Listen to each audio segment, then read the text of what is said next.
Hello and welcome to TaAF Talks, the show that aims to help you create change in yourself and others to make a positive difference. My name is Jamie Waugh, Programme Manager for Together an Active Future. And with me, he didn't mean to hurt you, he didn't mean to make you cry. He didn't mean to hurt you, he's just a jealous guy. It's my friend Ken Matter. Hello everyone. Hello everyone. I'm not sure where these introductions are going, but I'm already looking forward to the next one. And actually, it's almost like a little quiz that people can play along with at home as well. So if you've not cottoned on yet, then we could have some fun with this. So welcome back to the next one that we're doing. Thought maybe we reflect a little bit, Ken, because we did one last time, which was our first in season 2 and our first for quite a long time. And thought it was worth just sharing some reflections on how you felt it went, whether it was mega or atrocious. Well, I mean, for me, one of our success factors of that first one was to enjoy it and get kind of back in a room together and doing some of the sharing of thoughts and perspectives and learning. And so for me, really enjoyed it and was looking forward. And we've had a couple of minor, calendaring setbacks over the last week or two. So really great and excited to be doing it again. Enjoyed it. Cool. I listened back, volume levels are a little bit off. I think because of my natural volume, we turned me down a little bit too much, but that's just my ego talking. and the most important stuff is really audible coming from me. From you, yeah, that's right. And like you say, and I think we asked ourselves the question, was the magic back? And I think we can agree, the magic was kind of back. It was like McCartney and Dave Grohl on Glastonbury, and it's similar to that. I'll be Grohl, you can be the 80-year-old Liverpoolian. Sounds about right. Okay, so without further ado, what are we going to be talking about today, Ken? Okay, so today we're talking all about how we've evolved our systems-based model or our approach to how we're trying to lead the work of Together an Active Future across Pennine and Lancashire. And we're going to talk about what we didn't do in the beginning, what we did do, how the model evolved and developed. And hopefully for listeners today, they'll be able to hopefully you'll be inspired to reflect on what are you doing in your place and how could you develop a model that kind of articulates the work that you're doing, and also provide you some assurance that you don't necessarily need to review loads of books and theories and read lots of research articles and pick a model, but actually maybe there's something about developing a model of change that is really beneficial. Yeah, and I think we'll get into this a little bit, but the idea of reading a book is very off-putting. That depends who you are. Some people do like to read. Oh yeah, okay, fair enough. And you've converted. You're a book reader. Yeah, I'll touch on something at the end with regards to that. Okay, so I think you did a good job there, Ken, but I think I sometimes struggle with knowing how to articulate this thing we're describing. Sometimes I've talked about it being a theory of change. Sometimes I've talked about it like a model of a foundation of a model of something. How would you define the thing we're going to talk about? Okay, so I think just to give a bit of kind of background context, I suppose, in the sense that historically, kind of business and organisational models have all been about efficiency, productivity, making things work and kind of controlling process. And over the last few years, probably 5 to 10 years or so, this idea of we need to think a bit broader of a whole system, of our systems work together and how all these things interact and develop. And particularly that's emerging now in kind of public sector and place-based working. And but a model of change for me is all about trying to articulate the things that you believe are going to be important to achieving the end outcome. So for us, that's about physical activity and well-being in the broadest sense within our place, Pennine, Lancashire. And so we've done some testing and learning and some piloting, but it was about trying to develop a way to tell the story and articulate what are the key features and the key work that we'll need to do and the key principles and beliefs that we think will ultimately lead to the greatest sense of change in those areas of physical activity and well-being in places.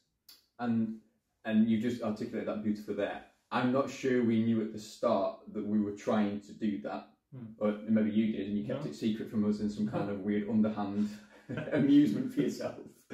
But I think at the start of this, I remember kind of being asked, and this was new for all of us at the start with the Sport England and the local delivery pilots, but being asked, what's the theory of change that you'll be applying in Pennine, Lancashire, and this is what one place is doing, here's their theory.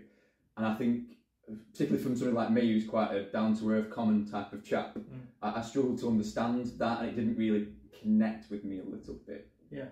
And I think one of the things that exists within this kind of sense of systems thinking is there are quite a lot of theory and models. And not necessarily, I don't think, some kind of named emerging models. I mean, there's the social ecological onion model that Greater Manchester, for example, do a lot of work around those layers of the system. So you've got the individual, and I've got policy, and I've got environment and politics, you know, those various different elements.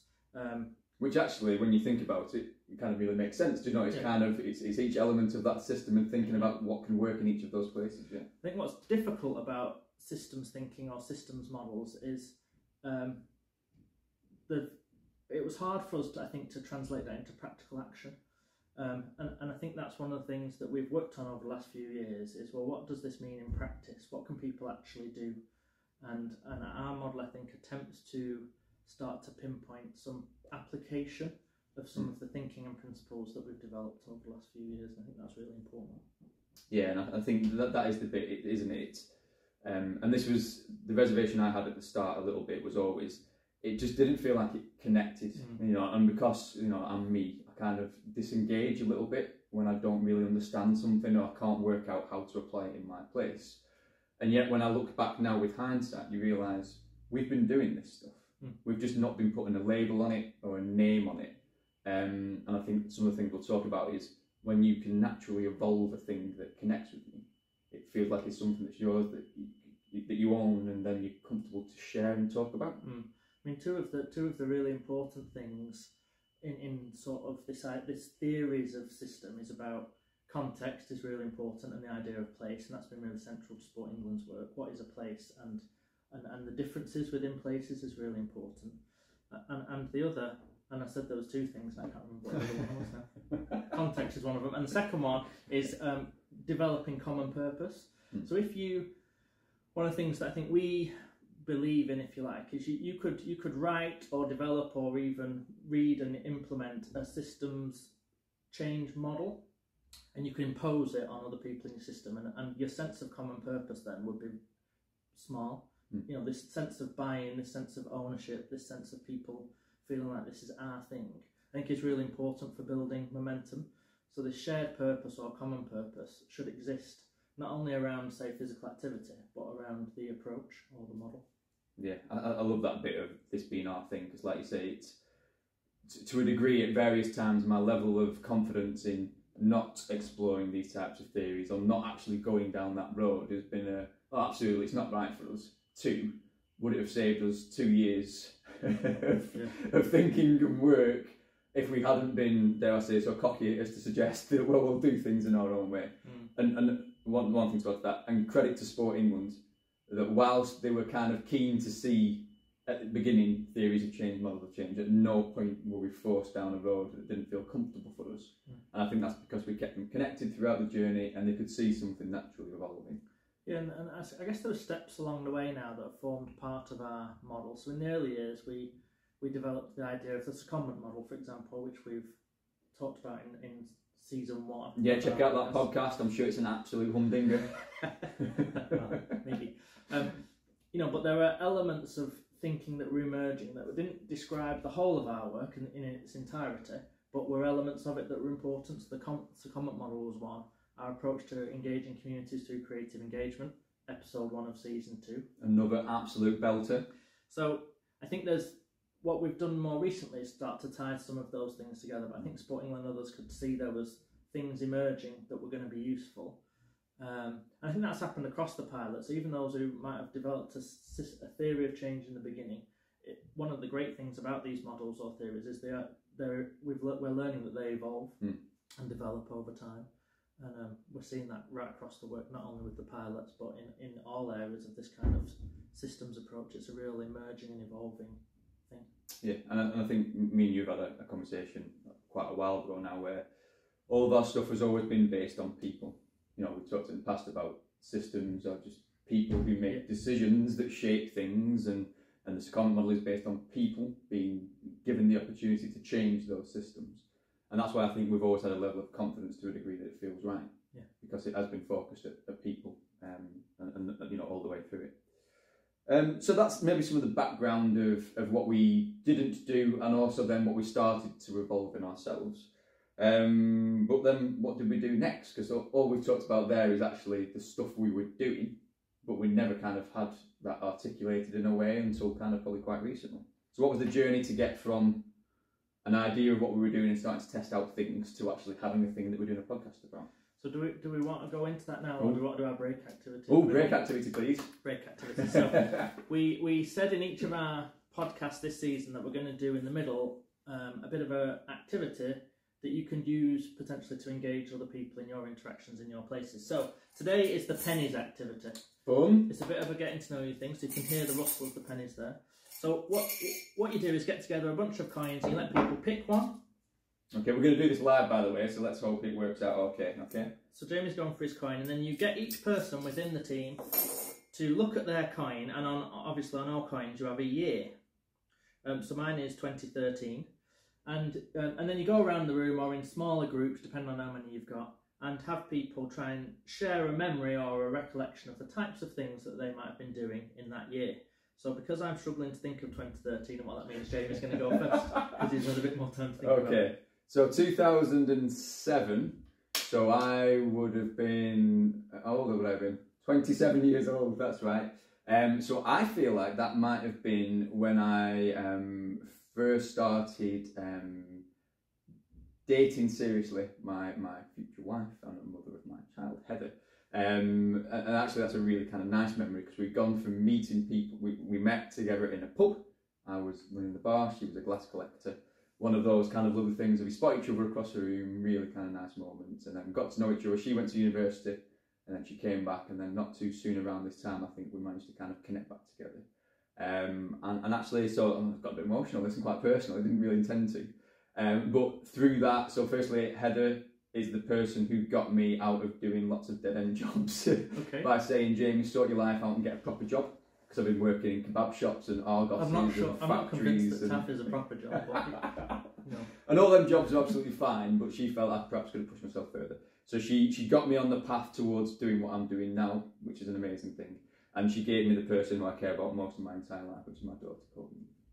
So that was a good time of my life, that one. Beautiful. What about you, Ken? So I've got 2013, so I'm going to go for a work one. And in 2013, Rossendale Leisure Trust in the years prior to that had been declining perhaps, or struggling. And in 2013 we saw the first major investment into a big extension of one of our leisure centres at Marpits, and that really was a key catalyst to what I think has now been nearly 10 years of growth and development. So that was a bit of a turning point for us at work in 2013. Perfect. And so there's an activity to do. So I think a couple of things about that one. So firstly, it's a good tip to try and get a range of years and dates, so do some coin collecting. What you do is you learn a bit about each other, and it can be a work perspective. You might not want to share anything personal, but generally people have always been doing interesting stuff, so it's a nice kind of not too kind of pressured thing. And one thing that I did learn the other day, because obviously in my mind I'm still a 25-year-old man despite how I look, I did this activity with an organisation the other day, and I walked in with my coins. And then the two young lads lifted their heads, and at that point I thought, I'm not sure I'm going to have a coin that's new enough for how old you two probably are. And then I proceeded to get coins out and said, 1997, were you born then? Nope. 2002? Nope. So something to have a good range depending on the kind of age. Yeah, and I think, one of the things that we think is really important, and well, it is really important, not just that we think it is really important to build human connections. In the work that you're doing, and connection is key, and that's one of the things that's different about systems as opposed to the comparative and the old models where control was key. And that's just a little activity that can help people to connect on a more personal level. Awesome, I like that one a lot. Much better than last week when Hurdle showed me up. When Jane knows nothing about music, which is so far from the truth that you wouldn't believe, but we've only got one bit of evidence and it says he's useless. Yeah, that's true. Okay, so I kind of teed us up a little bit too early, but ultimately we were trying stuff out. We hadn't really adopted what might be called a model or a name of a thing.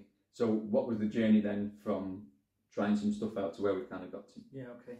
So, for a number of years we've been doing all this work, test and learn, piloting.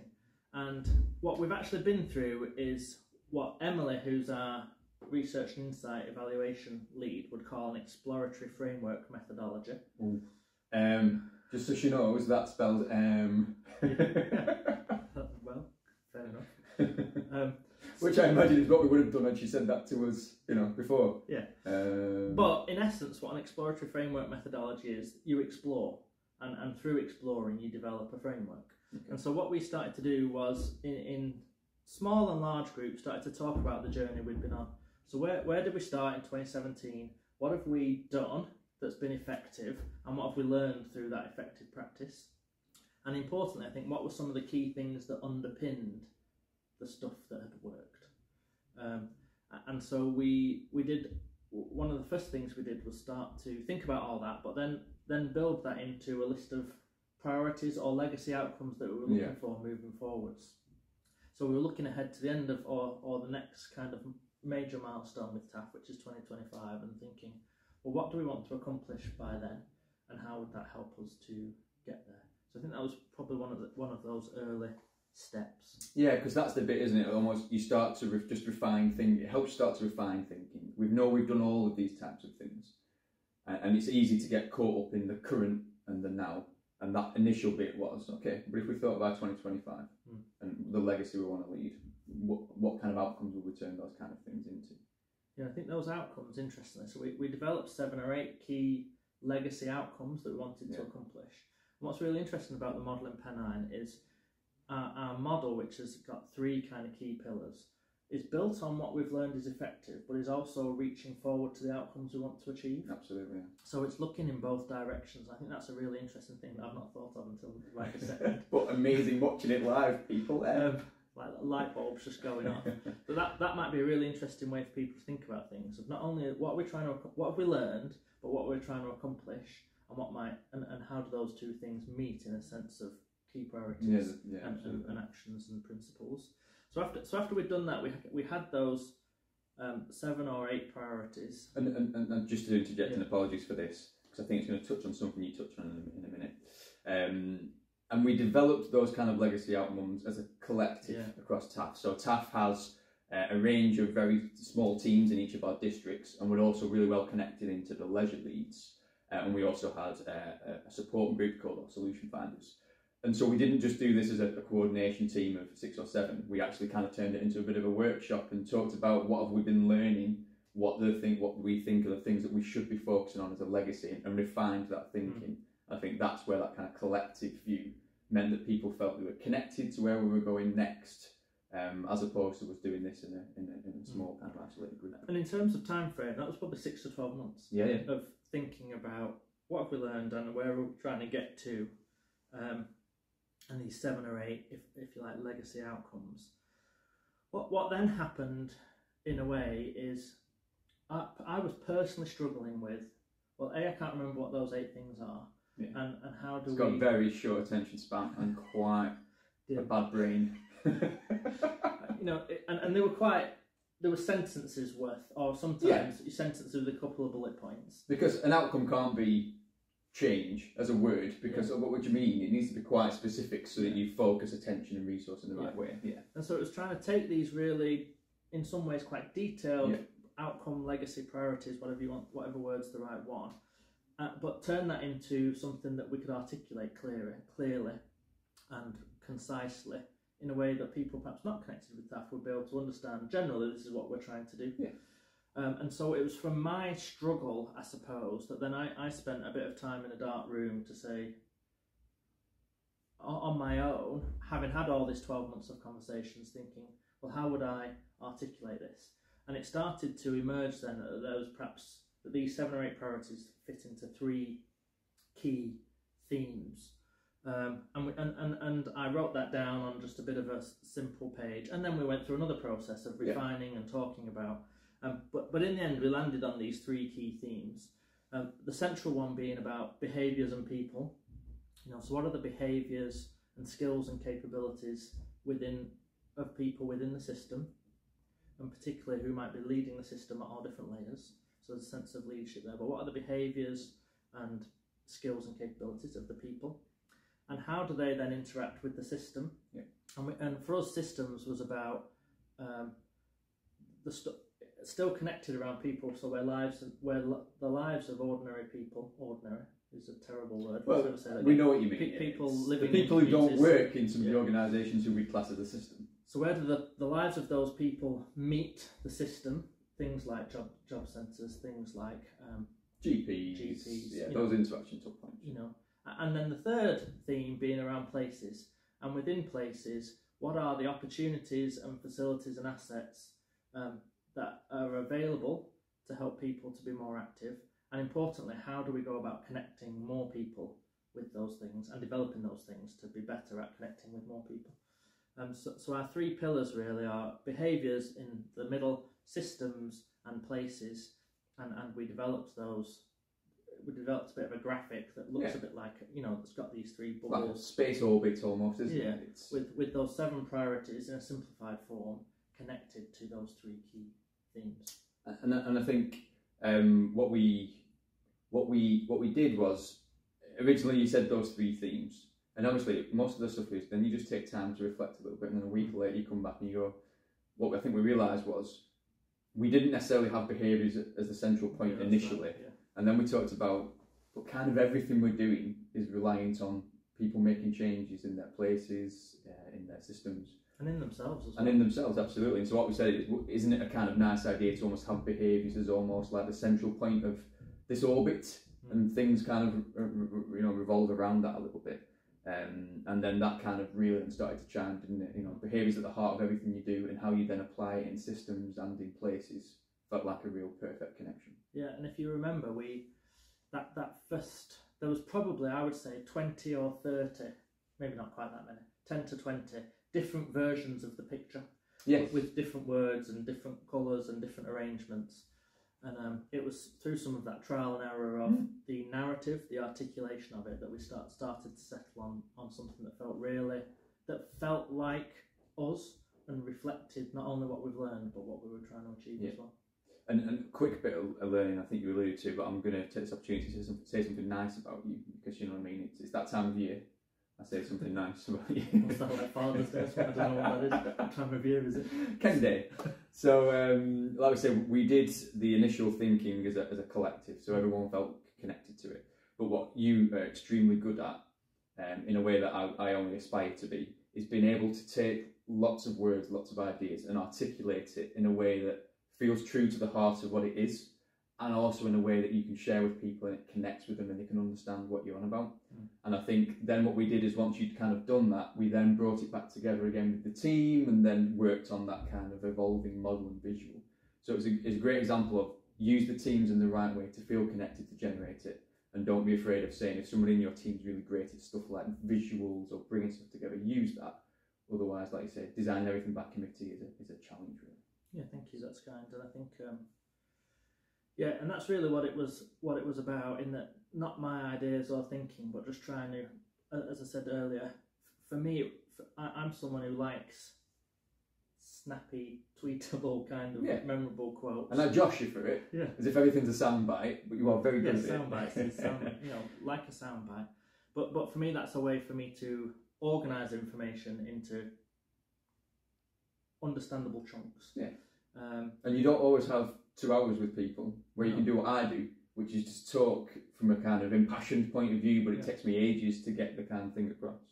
Yeah, and so it felt easy for me to articulate then. We've got 3 themes. One is behaviours, and this idea of changing people, change the system. This idea of systems, where systems and lives meet, and places of going from nothing to something to more, and going on this journey of more people being more active more of the time. Seemed like something, as I've just done there, in 30 seconds, where that ultimately is what TaAF's trying to accomplish in those 3 areas. Beautifully done. Okay, so I think we've kind of covered where we've got it to. I think what we need to make sure of, that the visual that we've created, the 1 or 2 pages that are shareable, we'll make sure they're on our website. And I'll ask Francis in the show notes. I always laugh when we sound professional. In the show notes, to provide a little hyperlink so people can kind of check it out. Yeah. I'm confident we can get that on the website quicker than we can edit the podcast. So it will be there. By the time you listen to this, it will be available on taaf.co.uk. Yeah, which is TAAF taaf.co.uk. Okay, so do we want to just recap on some key either takeaways or stuff that you want to kind of get across from the episode? Yeah, you go first. Okay, so I think the one that I wanted to talk about is the idea that this thing has evolved along with us. We didn't try to put something in at the start that wasn't necessarily something that connected with us. You know, it's felt like because we did it in this way, it's been our learning. And had we tried to just apply something with people, you're then not getting the benefit of the learning journey that you're on. Stuff might have been quicker, but it might have also been very different. And I and you and others might not have been part of this journey. That means I'm in a different place now to be able to make this a real thing that can happen. So I think that idea of evolving it as you go, because that gives you the chance to learn along with it, is the one thing I'd say. Yeah, and for me, similar. I think this idea that context is key. So what's happening in your place, in your network, with your colleagues, and the mood and energy and the things that are working are going to be unique to your place. There'll be similarities with other places, and you can learn a lot from what other places are doing, and hopefully the work that we've done in Penang will be useful for you in your place. But that idea of emerging something that is common, a sense of common purpose, something that you've built together in your teams, in your place, that everyone understands and buys into, it is going to be really important, as opposed to, as you say, this idea of imposing a model that you've read in a book on someone else. So developing it, and the idea that became live in this podcast of not only looking back to what you've learned so far, but what you're hoping to accomplish in the future, could give you two really good perspectives and help you find something that works for you. And ultimately, it's about telling a story. Models are about trying to articulate a story in a way that people can connect to, and that will be better if you're doing it from within, as opposed to trying to parachute something from above. People can see if you believe in a thing, if you've lived a thing, and if you kind of know what you're talking about, can't it? Yeah. Which is why I try to avoid, talking about theories and models, because I just don't understand it. I'm not that, I'm a bit thick. But the idea is, but I can talk to you about the stuff that connects with me because I've lived it and experienced it, and like I said, I think that's something that really connects with others. Beautiful. Well, let's wrap it up. Let's get better and not kind of waxing lyrical and carrying on for another 15 minutes, shall we? So as usual, we really hope there was something that was helpful or interesting or useful in that little bit of a show we've done. As I said, you can check out the model that Ken talked about beautifully there on the website. We'll get that linked. We also have Twitter, so you can check us out on @TaAF Talks, and again a reminder that TaAF is TAAF. I think on the website you can also sign up to a newsletter, and that might keep you a little bit connected if you're interested. So that's a massive thanks to Ken as always. I feel like we really hit our stride in episode 2. Yeah. Episode 1 was good. Episode 2's been a mega. Well, we'll see. We'll see. We'll see. So that leaves me to wrap up a little bit. So what I'm going to do is, we joked about me reading books at the start. Now I read actually a lot of books, but fiction. I don't read stuff for self-improvement.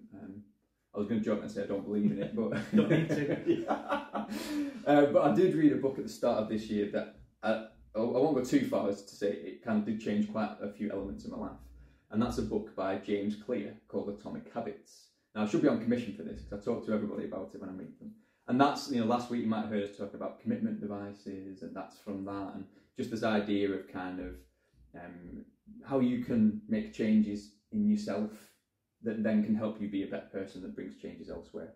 And actually, if you sign up to James Clear's website, I think you get an email once a week that has 3 ideas, 2 quotes, and 1 question to think about. Yeah, that's right. And so I'm going to kind of use one that I kind of saw recently, which I think is nicely connected to what we're talking about. So it's about keeping your mindset big, and we talked today about kind of system change. But the idea of, but you should absolutely start small, but never dream small. And I think that's what we've talked about today. Yeah, lovely. Brilliant. Thanks very much, folks. Catch you later on.